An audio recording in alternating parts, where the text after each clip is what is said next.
দিল্লির রাজনৈতিক করিডোরে অনেক সময় এমন কিছু ঘটনা ঘটে যেগুলি প্রথমে খুবই সাধারণ মনে হয়। কয়েক মিনিটে একটি সাক্ষাৎ, করিডোরে দাঁড়িয়ে কিছু সৌজন্য বিনিময় কিংবা একটি অনানুষ্ঠানিক কথোপকথন, কিন্তু পরে দেখা যায় সেই ঘটনাই রাজনীতির গতিপথকে বদলে দেওয়ার মতো শক্তিশালী হয়ে উঠেছে। পশ্চিমবঙ্গের সাম্প্রতিক রাজনৈতিক পরিস্থিতি ঘিরে যে আলোচনা শুরু হয়েছে তার কেন্দ্রে রয়েছে ঠিক তেমনই একটি ঘটনা। দিল্লির বঙ্গভবনে কয়েক মিনিটের একটি তথাকথিত আকস্মিক সাক্ষাৎ এবং তারপর মাত্র কয়েক দিনের মধ্যে রাজ্যের শাসক দলের ভেতরে অভূতপূর্ব অস্থিরতা। এই পুরো ঘটনা প্রবাহ এখন রাজনৈতিক মহলের সবথেকে বড় আলোচনার বিষয়। প্রায় ৩ দশকের রাজনৈতিক যাত্রায় বহু উত্থান পতন দেখেছে তৃণমূল কংগ্রেস। বিরোধী আন্দোলন থেকে ক্ষমতার শীর্ষে ওঠা, বামফ্রন্টকে সরিয়ে বাংলার ক্ষমতা দখল, জাতীয় রাজনীতিতে নিজের উপস্থিতি প্রতিষ্ঠা করা, সবই ঘটেছে এই দলের ইতিহাসে। কিন্তু দল গঠনের ২৮ বছর পর এমন পরিস্থিতি তৈরি হবে যেখানে দলের একটি বড় অংশ প্রকাশ্যে নেতৃত্বের বিরুদ্ধে অবস্থান নেবে, এমন সম্ভাবনা হয়তো অনেকেই কল্পনা করতে পারেননি। আর সেই কারণেই সাম্প্রতিক ঘটনাগুলিকে অনেক রাজনৈতিক পর্যবেক্ষক তৃণমূলের ইতিহাসের সবথেকে বড় সাংগঠনিক সংকট হিসেবে দেখতে শুরু করেছেন। নির্বাচনের ফল ঘোষণার পর থেকেই দলের অন্দরে অস্বস্তির খবর বিভিন্ন মহলে ঘুরে বেড়াচ্ছিল। প্রকাশ্যে কেউ কিছু না বললেও সংগঠনের বিভিন্ন স্তরে অসন্তোষ জমছিল বলেই দাবি করা হচ্ছে। দলীয় বৈঠকে উপস্থিতি কমে যাওয়া, কিছু নেতার নীরবতা, সংগঠনের বিভিন্ন সিদ্ধান্ত নিয়ে চাপা ক্ষোভ, এসব নিয়ে আলোচনা চলছিল অনেক দিন ধরেই। রাজনৈতিক ইতিহাস বলছে বড় দলগুলির পতন সাধারণত বাইরে থেকে শুরু হয় না, বরং ভেতরে জমতে থাকা অসন্তোষই একসময় বিস্ফোরণের রূপ নেয়। বাইরে থেকে সবকিছু স্বাভাবিক মনে হলেও ভেতরে ভেতরে ফাটল তৈরি হয়, আর একসময় সেই ফাটল প্রকাশ্যে আসে। এই প্রেক্ষাপটে ২২শে মের দিল্লি সফর নতুন মাত্রা যোগ করেছে। বঙ্গভবনে মুখ্যমন্ত্রী শুভেন্দু অধিকারী এবং তৃণমূল বিধায়ক ঋতব্রত বন্দ্যোপাধ্যায়ের মধ্যে একটি সংক্ষিপ্ত সাক্ষাৎ হয়। প্রকাশ্যে দুপক্ষই এটিকে একটি সাধারণ সৌজন্য সাক্ষাৎ বলে বর্ণনা করেছেন। কয়েক মিনিটের কথোপকথন, কোনো রাজনৈতিক বৈঠক নয়, কোনো গোপন আলোচনা নয়, এমনটাই দাবি করা হয়েছিল। কিন্তু রাজনীতিতে অনেক সময় ঘটনা যতই গুরুত্বপূর্ণ হয় তার থেকে বেশি গুরুত্বপূর্ণ হয়ে ওঠে ঘটনাকে ঘিরে তৈরি হওয়া বার্তা। বঙ্গভবনের সেই সাক্ষাতের পর রাজনৈতিক মহলে শুরু হয়েছে জল্পনা। তখন অনেকেই বিষয়টিকে গুরুত্ব দেননি, কিন্তু কয়েকদিনের মধ্যেই পরিস্থিতি যেদিকে মোড় নিয়েছে তাতে সাক্ষাৎ নতুন অর্থ পেতে শুরু করে।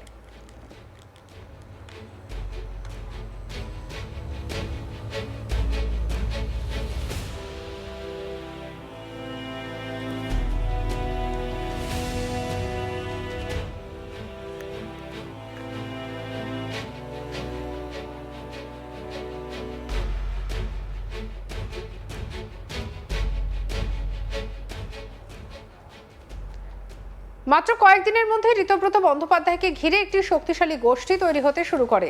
একের পর এক বিধায়ক তার পাশে দাঁড়াতে শুরু করেন। সংখ্যাটা দ্রুত বাড়তে থাকে। রাজনৈতিক পর্যবেক্ষকদের মতে যখন কোনো বিদ্রোহের সঙ্গে উল্লেখযোগ্য সংখ্যক প্রতিনিধি যুক্ত হন তখন সেটি আর ব্যক্তিগত অসন্তোষ থাকে না, সেটি হয়ে ওঠে ক্ষমতার বিকল্প কেন্দ্র তৈরির প্রচেষ্টা। বাংলার রাজনীতিতে এখন সেই সম্ভাবনাই সব থেকে বেশি আলোচিত। এই পুরো ঘটনা প্রবাহের মধ্যে সব থেকে তাৎপর্যপূর্ণ বিষয় হলো এটি শুধুমাত্র ব্যক্তিগত দ্বন্দ্বের প্রশ্ন নয়, এখানে উঠে আসছে সংগঠনের নিয়ন্ত্রণ, নেতৃত্বের ভবিষ্যৎ এবং দলের রাজনৈতিক দিশা নিয়ে প্রশ্ন। গত কয়েক বছরে তৃণমূল কংগ্রেসের মধ্যে নতুন প্রজন্মের নেতৃত্বের উত্থান এবং সাংগঠনিক ক্ষমতার কেন্দ্রীকরণ নিয়ে নানা আলোচনা হয়েছে। যদিও দল বারবারই ঐক্যের বার্তা দিয়েছে, তবু রাজনৈতিক মহলের একাংশ মনে করছে দলের ভেতরে বহুদিন ধরে বিভিন্ন স্তরে অসন্তোষ জমছিল, আর সেই অসন্তোষই হয়তো এখন প্রকাশ্যে এসেছে। রাজনীতিতে একটি প্রবাদ রয়েছে, ক্ষমতা যত বড় হয় অসন্তোষও তত গভীর হয়।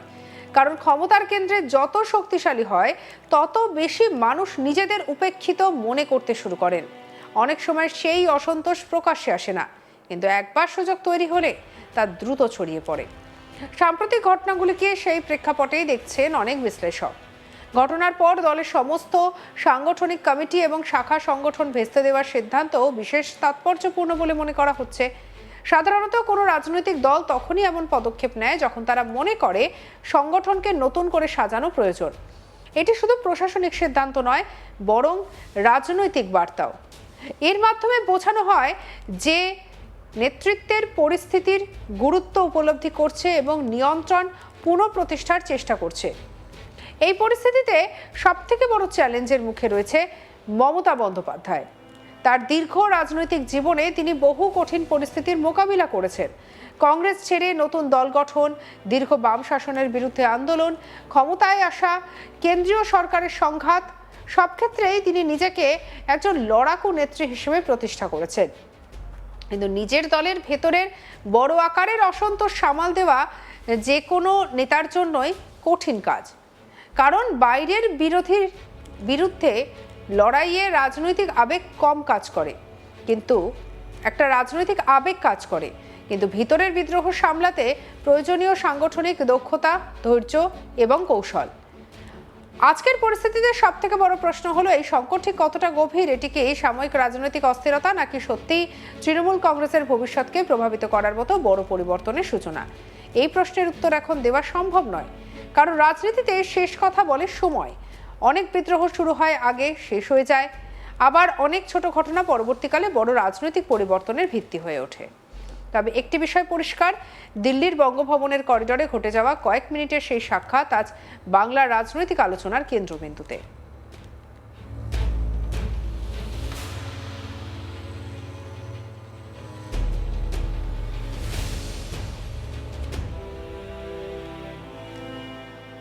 তবে সেটি সত্যিই কাকতালীয় ছিল সেরকম কোনো ব্যাপার কিনা সেটা তো সময় বলবে।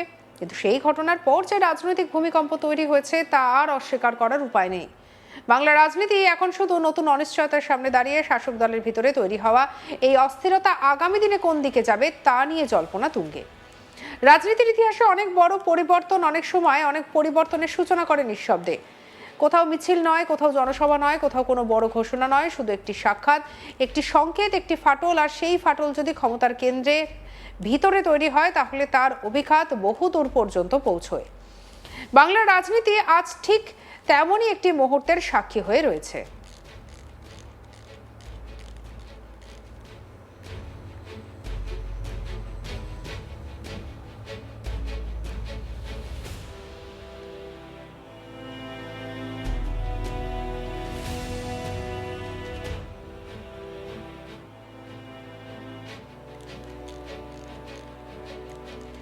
এই প্রেক্ষাপটে 22 মের দিল্লি সফর নতুন মাত্রা যোগ করলো। বঙ্গভবনে মুখ্যমন্ত্রী শুভেন্দু অধিকারী এবং তৃণমূল বিধায়ক ঋতব্রত বন্দ্যোপাধ্যায়ের মধ্যে একটি সংক্ষিপ্ত সাক্ষাৎ হয়।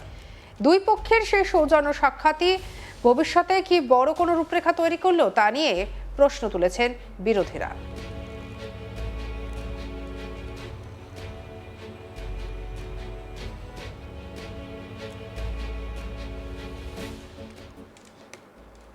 অন্যান্য খবরের জন্য সাবস্ক্রাইব করুন আজ তাক বাংলাকে।